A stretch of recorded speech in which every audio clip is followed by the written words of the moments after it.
In this episode of Falmouth in Focus, we'll learn all about the annual Super Bowl event to benefit the Falmouth Service Center, get some tips from Nissa Morton about how to deepen your breath and help reduce stress, and hear an update from Troy Clarkson about some important developments at the Carousel of Light.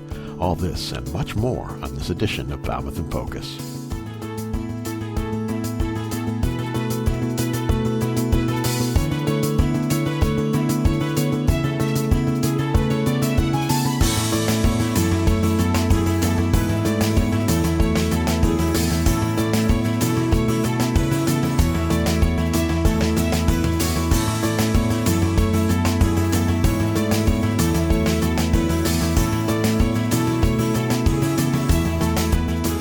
Hello and welcome to Falmouth in Focus, FCTV's current affairs program.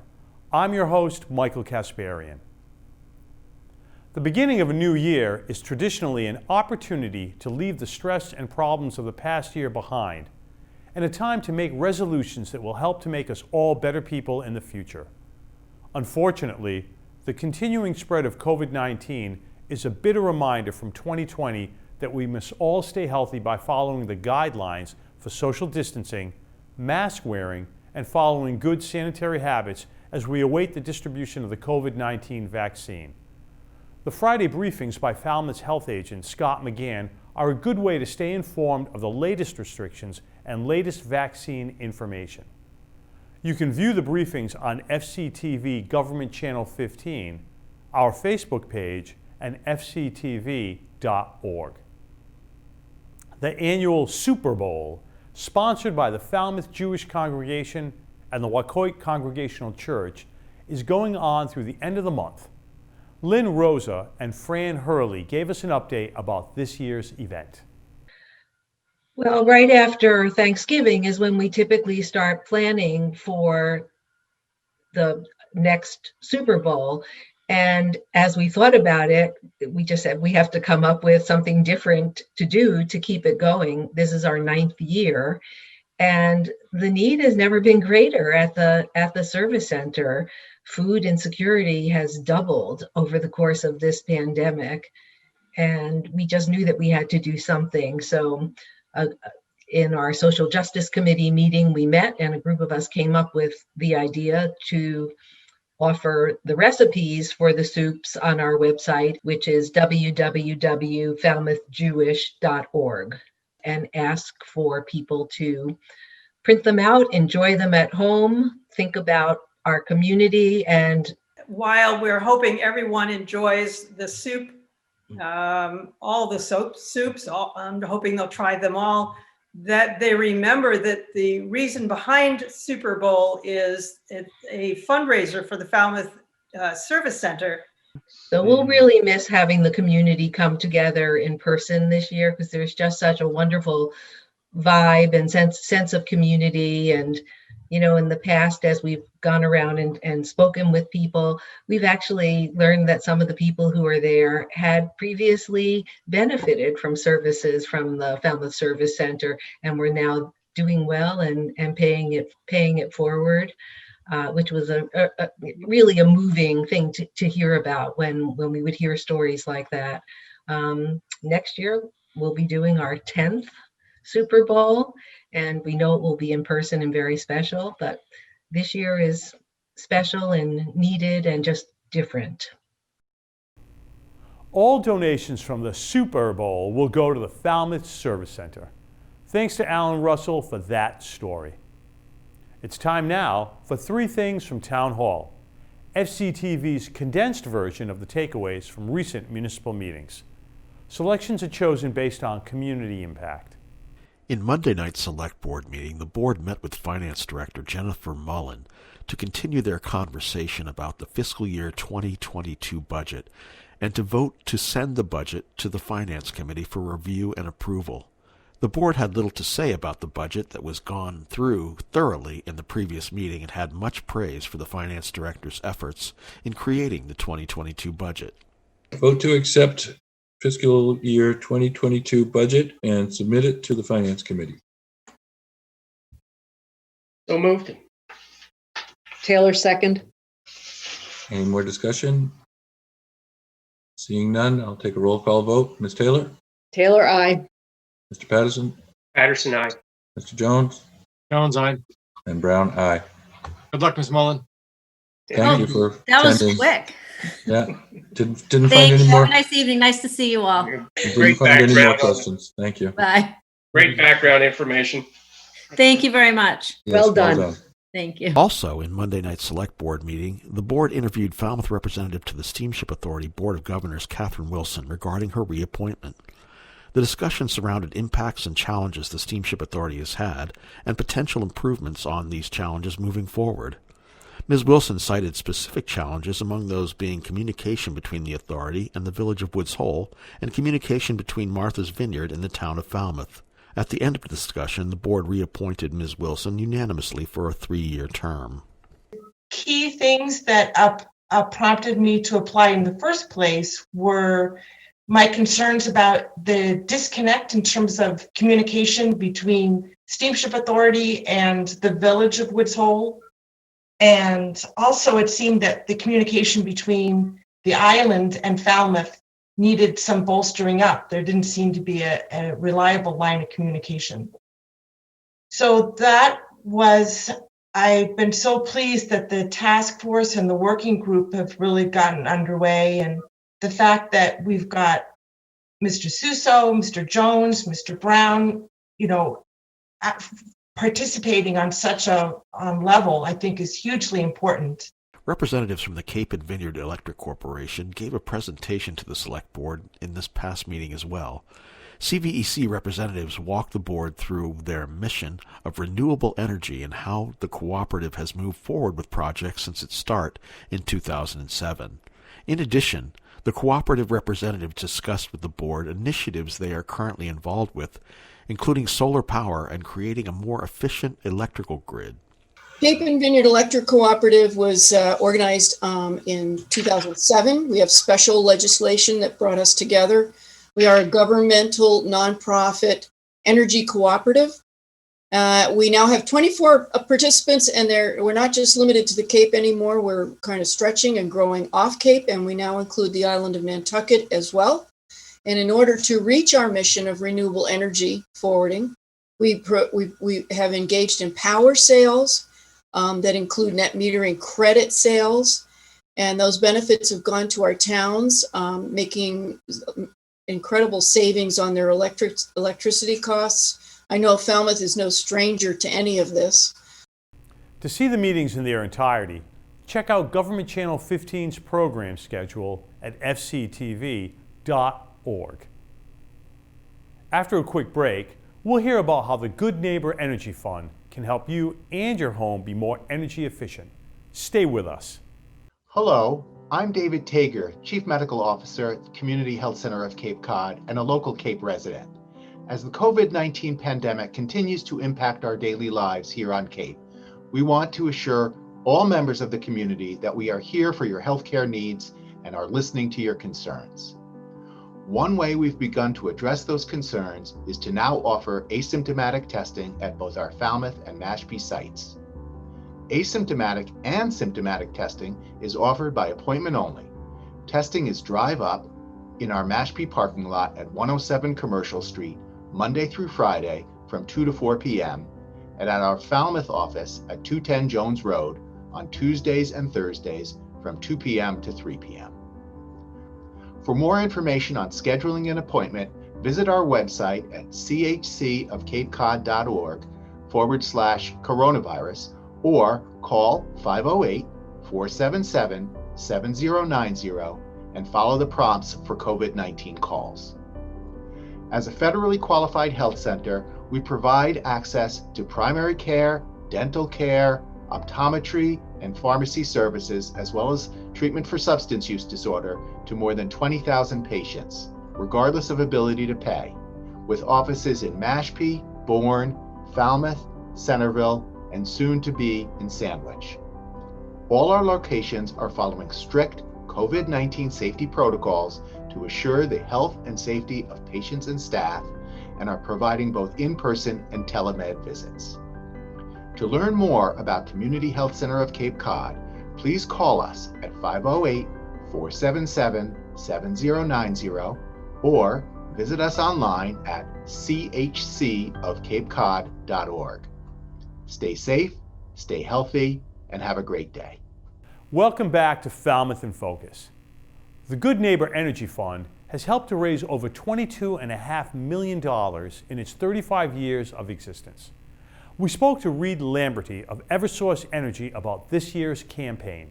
The Good Neighbor Energy Fund is a cooperative effort, a collaborative effort between 19 energy companies in Massachusetts and their customers to provide energy assistance to those in temporary crisis. So this really is a way for families and households who are experiencing, and I think it's important to focus on temporary, experiencing that temporary financial crisis due to an unforeseen circumstance. For example, maybe a job loss or a medical expense, and who don't meet the requirements for state or federal fuel assistance. So this is for those households that don't meet the requirements at that level, but do meet certain requirements who have energy needs. And each household who qualifies gets a $300 check to pay directly for their energy bill. 2020 has been, as we all know, a very difficult year because of the pandemic. People who suffered losses, maybe family members or illnesses, but a lot of people who lost their jobs. A lot of companies closed, a lot of businesses shut down, and a lot of people lost their jobs. So I think 2020 going into 2021 is going to be an especially difficult year for a lot of families, and a lot of families who are going to find themselves in a financial crisis and in need of some help. So this year we anticipate the need is going to be about 1,500 families or 1,500 households. In your January bill, you'll see a green envelope, and you can put in any donation. You could put in $1, you could put in $5, $10, whatever you feel is appropriate, whatever you feel that you as a family or as an individual can donate. And there's some utility companies have the add $1 feature to their bill, and you of course can do it the old-fashioned way, going online or sending it a check. Every dollar raised goes to the Good Neighbor Energy Fund. We do not administer this. The Salvation Army administers this. So the Salvation Army determines who qualifies, collects the money, and then distributes the money to those households that qualify. We want people to know this year we certainly understand that this could be a year that normally under other circumstances, families don't normally ask for help. This might be the first time someone is asking for help, and that's fine and that's okay. We all need help at some point, and this Good Neighbor Energy Fund truly is a way to get that help to a small degree. It's not going to solve all of the problems, but it's going to help, and it at least will help pay your energy bill and be one less thing you have to worry about. When you're, kind of dealing with your flurry of issues and flurry of bills and where's the money going to come from, this at least will answer one of those problems. For more information on the fund, visit magoodneighbor.org. Thanks to Alan Russell for that information. Since 1977, the Samaritans of Cape Cod and the island's mission has been to end suicide through caring, connection, resilience, and public understanding. The stress of the holiday season, combined with the spread of COVID-19, has made its work even more essential. Hi, I'm Stephanie Kelly, and I'm the Executive Director for the Samaritans on Cape Cod and the Islands. I want to tell you just a little bit about what we do, particularly in this time of COVID and isolation and loneliness. Most people know us for our crisis lines. When you come over the bridge, you can't help but see our big signs there that say "Desperate, call the Samaritans." That's what we're most well known for. And our crisis lines serve two different purposes. One is to provide a connection to individuals who are not at imminent risk of suicide or in the suicidal crisis, but they're lonely, they're isolated, they are going through something that's very traumatic to them. And the idea is that if we catch them and we're able to listen and provide support for them, then they won't get to that point where they feel like they would rather that they should die because no one is listening to them. No one's paying attention to what they're saying. The other population that we serve on there, we just recently became affiliated with the National Suicide Prevention Lifeline. We answer some of their calls in our center. So those calls tend to be more imminent risk, people who are really thinking of suicide and are reaching out to find and identify reasons to live. This time of year is particularly hard for people, I think. It's after the holidays, but particularly this year with COVID, we know that this can be a time when people are not connected. They feel isolated in their homes anyway, under the best circumstances. But with COVID, we all are, we're all struggling. Everybody's struggling. We are getting calls from people that we've never heard from before. People to talk about economic worries and job insecurity, food insecurity, homelessness, things that are affecting them so much, but they can't necessarily talk about them at home. Prime example is someone, a parent, who doesn't want to upset their children, doesn't want to upset their spouse. They can talk to us. They can call us and talk about it. And we know as Samaritans that talking about things is good. It relieves those pressures and anxieties and the depression.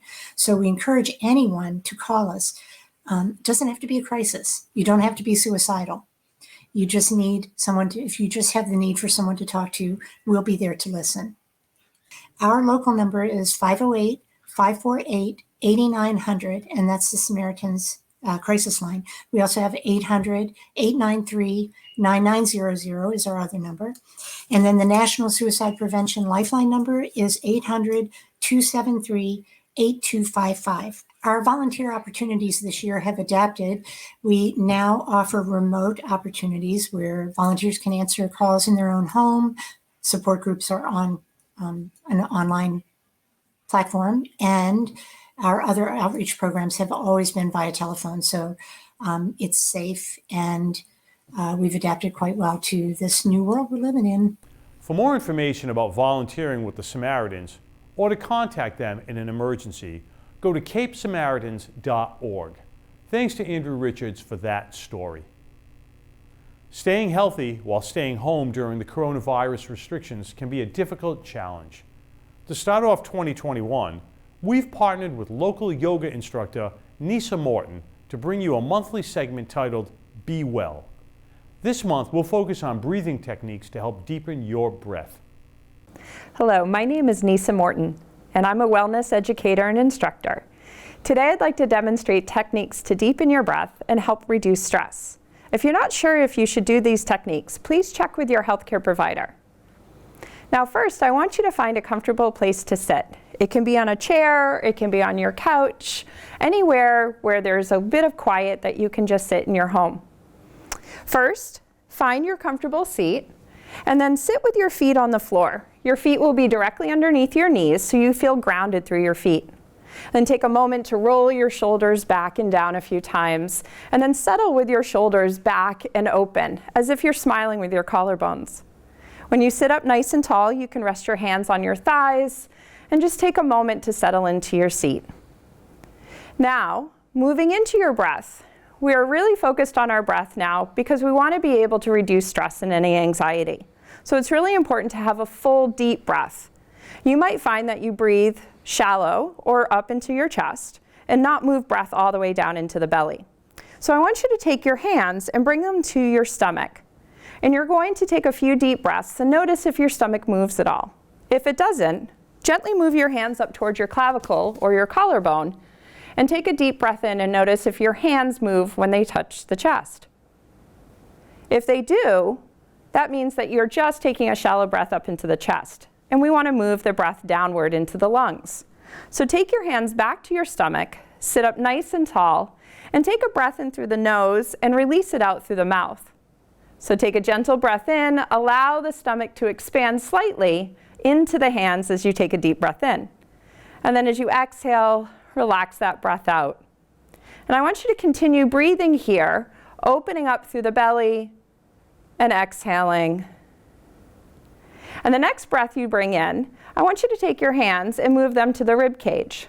On your next breath in, let the belly expand and then breathe outward into your hands, so your side body. As you exhale, you'll feel your rib cage release and get smaller underneath your hands. And then finally, take your hands back up into your chest near your clavicle. Take another breath in, let the belly expand, the rib cage, and then up into the chest just slightly, moving into this 3-part full breath. Do this a few times. Feel your body fill up as if you're filling a container, and then slowly release that and let that go. Another technique is a pause breath. As you take a breath in, pause at the very top of your inhalation, just for a moment, and then as you exhale, softly release. You may even want to sigh or make a small moan as you let go of that breath. That helps you to release tension through the neck, shoulders, and upper body. Do that a few times. A great breath to play or use with children is candle breath. Bring your hand up and imagine that each finger is a candle. Take a deep breath in and blow out each candle one at a time, moving from the thumb to the pinky. You take a single breath in and blow out as if that finger is a candle. Once you've done 5 breaths, you might find that you want to do another 5, so you move to the other hand. From there, let your hands rest in your lap. Relax your shoulders once again and maybe close your eyes for a few moments and just feel the subtleness of your breath. I hope you try this tip a few times a day just to help settle and calm your body. Thank you. May you be happy and may you be well. Thanks to Nissa Morton for those healthy tips. We're going to take a quick break to hear about an adoptable cat from People for Cats. And when we return, we'll get Troy's take on the latest news from the Carousel of Light. Stay with us. Misty is a beautiful, dilute, tortoiseshell domestic short-hair female. This 7-year-old has a beautiful silver-gray coat accented with buff marbling and big green eyes. Originally she was quite shy, but she's really warmed up and is a very friendly kitty. When you spend a bit of time with her, she asks for attention by butting your hand and purring up a storm. Misty came to People for Cats along with her housemate Zoe when the previous owner's baby developed an allergy to cats. Misty is now looking for her forever home. She's spayed, microchipped, and up to date on her shots, so why not make an appointment to meet this sweet little kitty? You will not regret it. People for Cats is presently closed to the public and has been conducting adoptions by appointment only. Please go to peopleforcats.org for further details. Welcome back. The Carousel of Light and its hand-carved horses are being renovated this off-season, and Troy Clarkson takes us behind the scenes to look at the work being done. Thanks, Michael. You know, here in 2020, there are lots of difficult, challenging stories. But amidst the pain and the anguish, lots of great stories too. And here's one of them that we're going to share with you today. I'm here at historic Highfield Hall with Joseph Gregg, who actually volunteered and conducted a lot of the intricate restoration here at Highfield. And he's now volunteering his time for the Carousel of Light, helping to lead and really take care of a painstaking process to restore the horses for the carousel, which were lovingly hand-carved by artist Lance Schinkel. So Joseph has agreed today to allow us to come in the workshop and see some of the amazing work he's doing. So come on, let's go on inside and watch the magic happen. So we're here in the basement workshop, generously donated to us by the folks here at Highfield Hall and Historic Highfield. And Joseph, so this is the 7th of the carousel horses that you're restoring. Just walk us through the process of this amazing restoration. Well, first, obviously, because it's old, you have to clean it, you have to wash it, and then because originally all of these horses, when they were finished, they were varnished. Varnish over years goes yellow. I've taken all the varnish off, then I'll sand everything down, repair the small areas that have been broken over the use, and then start replacing the original colors, and then with a water-based poly on top of it now, I'll do that and it won't yellow ever again. So Jim, like me, you were on the ground floor when this beautiful project began more than 25 years ago. What does it mean to you as an original board member to see this restoration happening before your eyes? and to have an incredible supporter and volunteer like Joseph willing to do it for us? Well, Troy, I think about the 100,000 rides that the Carousel has given over the last 6-7 years over there at Mullen Hall School, which is a terrific spot for us. I think about all the kids and the joy that they had riding this and laughing and waving at their parents when they circled around. And to have somebody, a talented craftsman like Joseph, available to us, who's doing this work out of the goodness of his heart and his love of carousel horses, it just warms my heart to see this happening. It's a big day for the Carousel of Light. Because really, Joseph, the work that you're doing will preserve not only this horse, but the others for the next generation. Mm-hmm. So for our viewers who haven't seen these horses close up, the original artist, Lance Schinkel, actually took blocks of wood and glued them together, chainsawed the rough shape, and then with a hammer and a chisel, created the final shape. So here, as Joseph restores the horse, you can see the lines of where the original blocks of wood were glued together. So it must be amazing for you, Joseph, to now be able to, as part of the restoration effort, go back and see the original vision that Lance had and how these horses came together. Yeah, because the average carousel horse that you see is molded and manufactured, and I'd never seen anything that was like this, done by hand and literally put together, and as you say, with a chainsaw, carve the rough and finish it with hand tools. It's actually a work of art. It is indeed a work of art, and it's really, truly a work of art that now you're putting your stamp and your love and your talent into. And hopefully I won't hurt it. Oh, well, for sure you won't.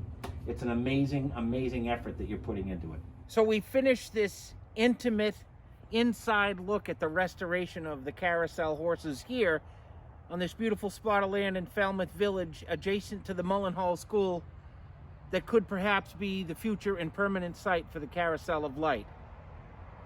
You know, decades ago, artist Lance Schinkel donated his love and his talents and his vision to create these amazing horses. And now, today, similarly, Joseph Gregg is donating his love, his talent, and his vision to restore those horses so that future generations can enjoy and see this local masterpiece, this work of art that hopefully will be here in Falmouth for generations to come. I am Falmouth Enterprise columnist Troy Clarkson, and that's my take. Michael, back to you. Thanks to Troy Clarkson and Donna Buckley for that story. Falmouth High School is committed to the concept of a comprehensive education.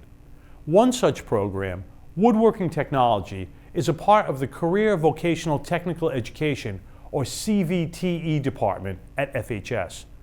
This allows students to obtain critical skills for today's workforce. We'll see more about how students are getting a hands-on opportunity to learn what it takes in starting out in this trade. We have a tremendous facility here at the high school, especially in the woodworking shop. We have 3 classes in the program. We have an introductory class, an advanced woodworking class, and a construction systems class. The introductory class is based in safety, in which we make a small footstool. The students are able to take a small board, a 1x8 pine, and go ahead and go through the different steps to creating the footstool. We use the miter saw, the table saw, the bandsaw, the drill presses, the sanders, the routers, the cordless drills. So we really get to use a lot of the tools in the shop to create our footstool. Moving into the advanced woodworking class, we start the class year off with a small toolbox project, which kind of wraps up the intro class, reinforces everything we learned in the intro class. And then we move into cutting boards right before Christmas time. Each student is going to make a custom cutting board with exotic and domestic hardwoods, and they are going to be finishing that board off and hopefully bringing it home for Christmas time. As we move into the back half of the advanced class, we work on our Adirondack chairs. Each student is going to make their own Adirondack chair. They're going to go through the process and they're going to make their own mistakes on their own chair.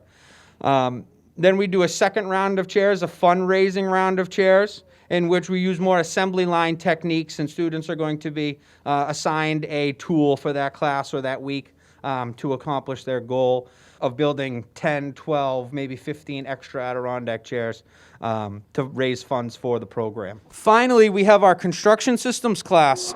We first build a small structural model of a home so the students can understand the framing members, what they do, why they're there, what they're called, and how they're relative to the other framing members. And finally, the goal for the construction systems class is to build an 8x12 shed, and it is a great opportunity for 16, 17, 18-year-olds to really build something that they can be proud of for the future. Thanks to Ryan Weber for that story. FCTV wants to remind you that television can be as easy as hitting record on your smartphone. We'd like to invite all Falmouth residents and visitors to share their slice of life with us. Email us your photos and videos or upload them to Facebook, Twitter, or Instagram using the hashtag MyFalmouth or Falmouth in Focus to be featured on the show. Thank you to our most recent contributors. We leave you now with sights and sounds from around Falmouth. Thank you for watching Falmouth in Focus. We'll see you next time.